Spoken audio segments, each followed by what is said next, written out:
Parce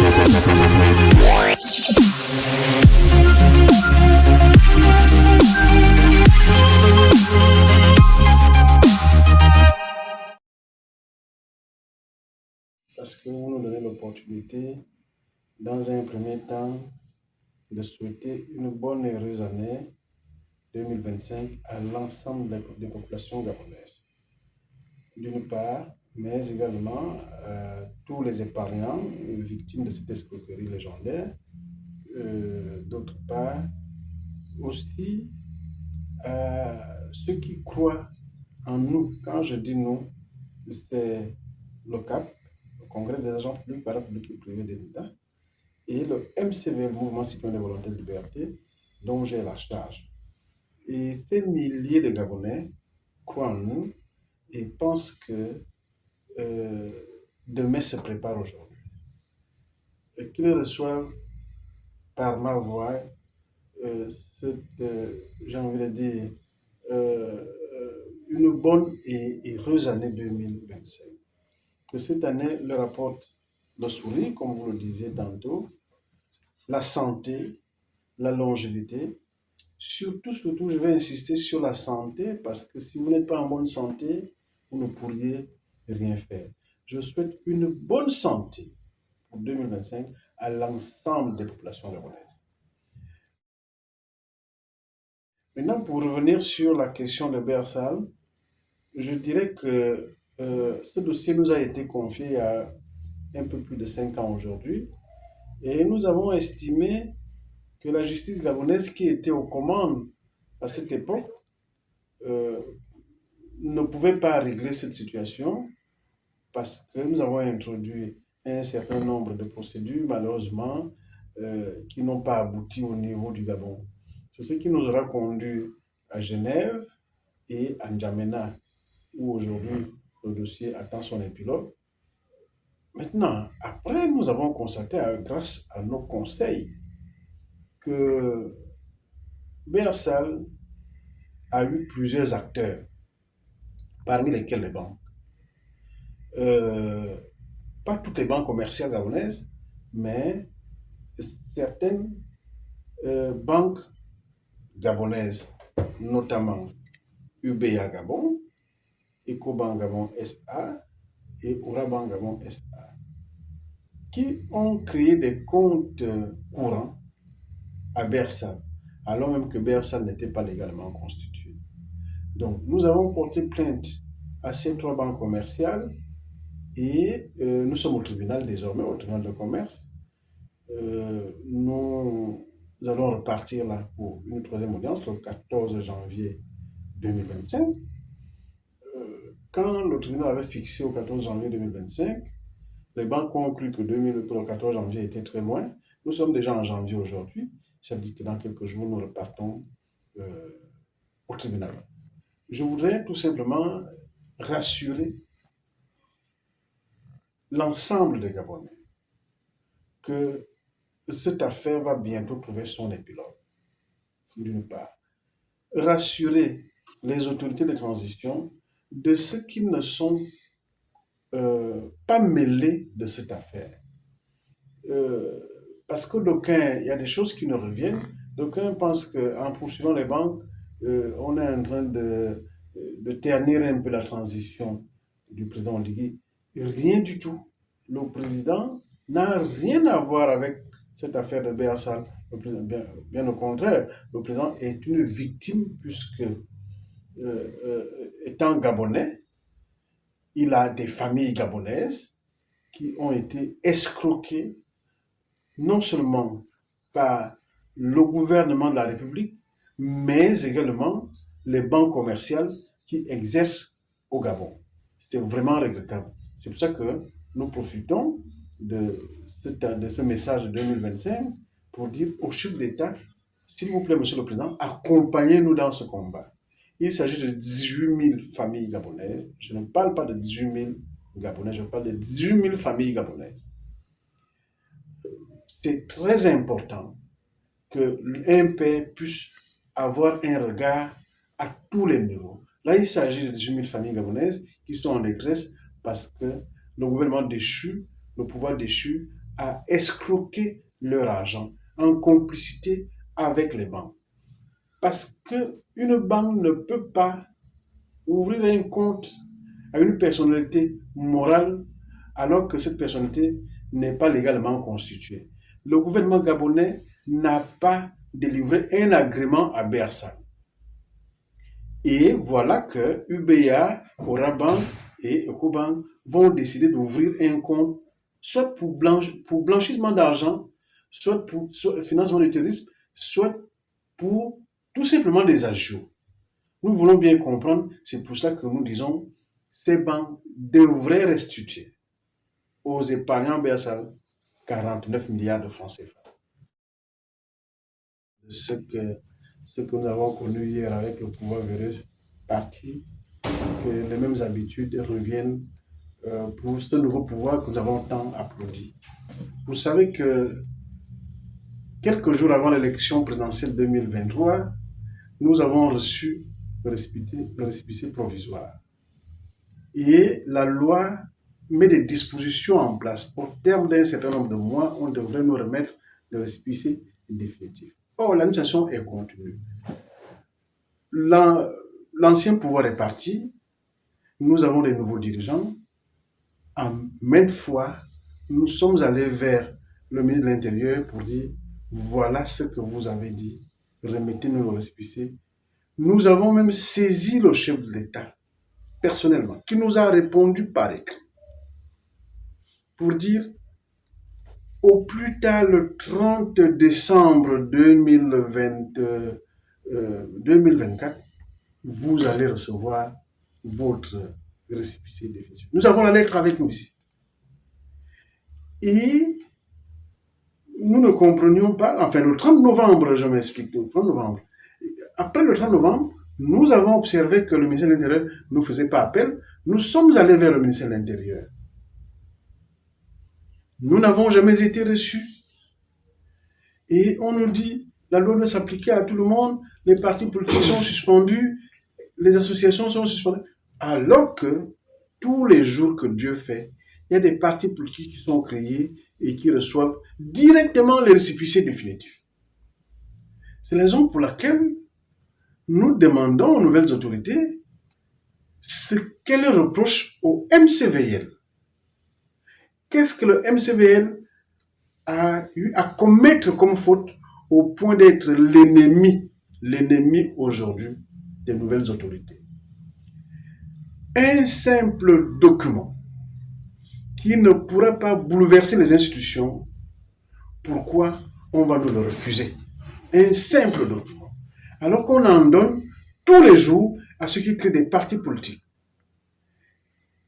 Est-ce que c'est la personne de Mbemba qu'on ne veut pas voir, ou bien c'est le MCVL qui gêne? Vous venez de le rappeler aussi. Nous avons même appelé, c'est pour prouver que nous ne sommes pas contre la transition aujourd'hui. Nous avons appelé à voter le oui au dernier référendum. Et le MCVL, avec ses milliers d'adhérents, ont voté le oui. Nous avons fait pratiquement toutes les provinces. Sur fonds propres, il faut le dire, pendant que parallèlement, les partis politiques, les associations, les syndicats avaient été financés. Nous, MCVL, nous, CAP, nous n'avons pas été financés. Mais nous avons fait la Nyanga. Nous avons fait Chibanga, Dende, Fugamou, Mouela, Lambarene, Bifun, Ndjolé, Minzik, Oyen, Bitam et les plus grands villages du Walendem. Nous l'avons fait sur fonds propres. Nous avons même fait les plus grands villages du Walendem, notamment à Oua, Konoville, à Bangodmous, Ouzavaville, et pour terminer à Koumassi. À Koumassi chez moi, où nous avons gagné massivement. Parce que les populations de Koumassi n'étaient pas rassurées par rapport à la lisibilité du texte. Nous sommes arrivés, nous avons expliqué le bien fondé pour le oui, et ils ont décidé de voter. Donc, ça veut dire que nous avons cette volonté d'accompagner le CITIRI, d'accompagner le gouvernement de transition, d'accompagner le chef de l'État. Ce que nous ne comprenons pas, c'est qu'à chaque fois nous posons des actes, ces actes-là sont mal repris par un bon nombre de collaborateurs du chef de l'État, et c'est le cas de ce récépissé-là qu'ils ne veulent pas nous donner. Qu'est-ce qu'on reproche? Et je reprends, qu'est-ce qu'on reproche à M. Mbemba, fils du Gabon?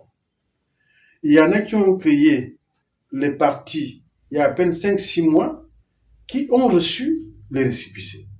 Il y en a qui ont créé les partis il y a 2 ou 3 mois qui ont reçu les récépissés définitifs. Alors que le MCVL est né il y a près de 4 ans aujourd'hui. Il ne dispose que d'un récépissé définitif. Le blocage se situe à quel niveau? Et le MCVL, alors que le MCVL qui est né il y a 3 ou 4 mois, 4 ans, ne dispose que de récépissés provisoires. Nous ne comprenons pas cela. Nous ne pouvons pas comprendre cela. Et c'est pour ça que, et les membres du MCVL, et les membres du CAP, et les populations gabonaises s'interrogent sur l'avenir de la démocratie au Gabon. Où va-t-on? Est-ce que l'administration est ciblée ou bien elle est d'intérêt général? Nous revenons sur le chef de l'État aujourd'hui pour solliciter solennellement la délivrance de ce récépissé définitif. Parce que le MCVL n'a pas souvenance d'avoir commis un acte anticonstitutionnel pour subir ce sort. Voilà ce que nous pouvons dire au sujet du MCVL. En 2024, vous savez que le CAP et le MCVL, organisations dont j'ai la charge, sont présents sur le terrain pour des grandes activités. En 2024, nous avons sollicité du gouvernement de transition le logement des Gabonais. Et un collectif s'est formé, appelé Dimbu Dietou, qui aura réuni des milliers de Gabonais en quête de logement. Nous avons déposé ce dossier, non seulement au ministère de l'Habitat, et le ministère nous dira, allez-y au ministère des TP, parce que le ministère de l'Habitat nous disait, allez, ils ont transmis notre dossier au ministère des TP pour études et réalisation. Jusqu'à ce jour, nous attendons toujours la réponse du ministère des TP. En revanche, nous constatons, pour le regretter, que le gouvernement de transition, le CITIRI, délivre ou encore donne des maisons aux individus, ce qui est bien, mais il faut en donner à tout le monde. À tout le monde. En 2024, nous avons aussi initié une plainte, comme je le disais tantôt, contre les banques. Les banques qui ont joué le rôle de receleurs. Et c'est 2024, dans quelques jours, j'ai envie de dire samedi, nous allons j'ai envie de dire, rencontrer l'ensemble des membres du CAP pour attirer leur attention, de ceux qui ont des comptes dans ces banques, parce qu'il va falloir maintenant adopter une stratégie générale au niveau du CAP et au niveau du MCVL. 2024 aussi, il y a eu le dialogue national inclusif, dont nous avons pris une part active, et bien entendu le référendum qui a été initié par le chef de l'État. Les grands événements de 2024. En revanche, nous avons aussi signé une convention avec le Mouvement national des chômeurs du Gabon. Nous avons saisi le gouvernement de transition, nous avons saisi le chef de l'État pour dire, attention, nous avons des milliers de jeunes Gabonais qui frappent à la porte des emplois, du travail. Malheureusement, les promesses ont été faites, mais beaucoup n'ont pas été réalisées. Nous restons sur notre faim à ce niveau. Nous avons suivi le 31 décembre dernier le chef de l'État son discours à la nation, il a annoncé trois grands projets qui vont générer un peu plus de 163 000 emplois. Nous disons félicitations au président de la République, chef de l'État.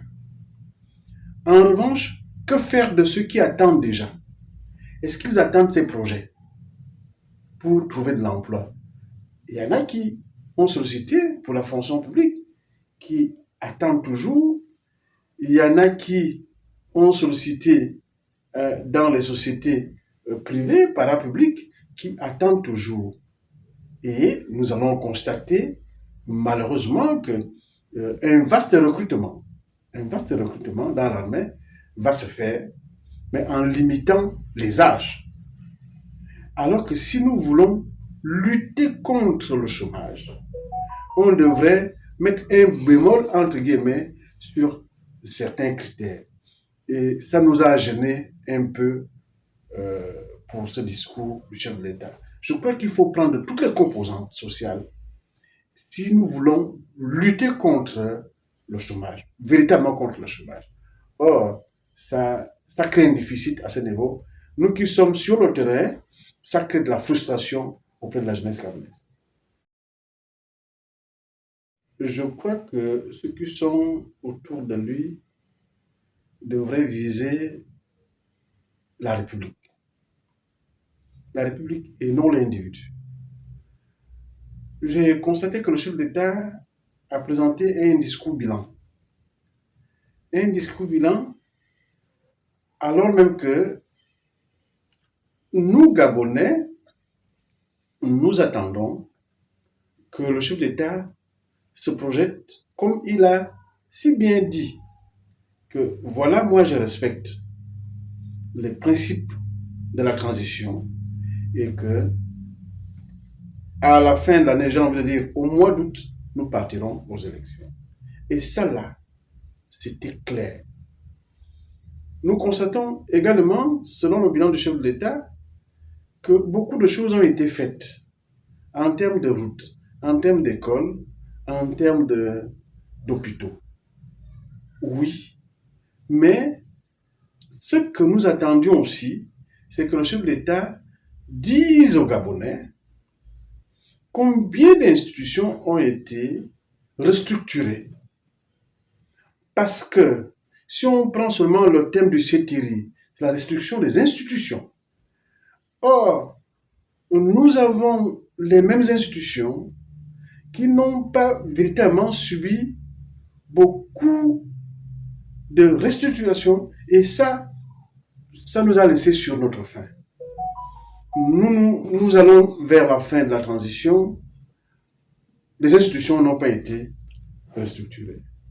Mais le président s'est engagé dans le social à construire des routes, à créer de l'emploi, à réformer les entreprises, à faire le rachat de certaines entreprises aussi. Ça a été très bien. 3 grands projets ont été aussi initiés. C'est très bien aussi. Mais véritablement, les institutions sont restées les mêmes.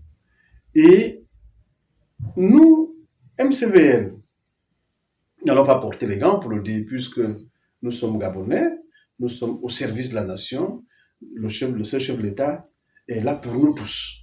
Donc quand il fait quelque chose de bien, nous avons le devoir de dire ça c'est bien.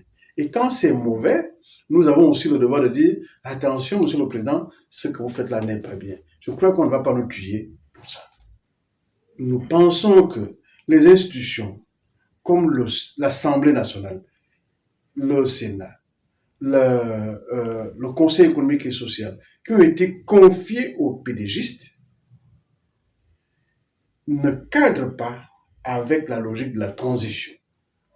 Et aujourd'hui, beaucoup de Gabonais sont insatisfaits aujourd'hui de voir comment et le gouvernement et ses institutions fonctionnent. Nous aurions voulu une transition beaucoup plus rigide, avec des nouvelles institutions, avec des nouvelles personnes à la tête de ces institutions, et ça a plombé un tant soit peu cette transition. C'est ce que nous retenons de cette année 2024 et nous nous projetons pour 2025. Le mot de fin du président du MCVL, c'est d'abord de dire merci à l'ensemble des membres du MCVL et du CAP qui nous soutiennent dans notre bataille, dans notre démarche. Et dans quelques jours, le MCVL et le CAP repartiront sur le terrain. Sur le terrain, à aller dire merci aux populations qui ont bien voulu voter le oui. Nous allons le faire selon notre taille. Nous ne sommes pas ça, je vous rassure. Ne nous attendez pas avec j'ai envie de dire des enveloppes pour qu'on dise nous sommes venus mettre de l'argent dans vos enveloppes. Nous n'avons rien. Mais nous le faisons parce que nous sommes des patriotes et qu'il y a un adage qui a souvent été évoqué par vous, Gabonais, c'est que nous, hommes politiques, nous vous reconnaissons seulement en période électorale. Et dès que l'élection est terminée, nous vous tournons le dos. Le président du MCVL et son directoire ne feront pas cela. Ça, c'est d'une part. Dire au chef de l'État, merci pour la paix.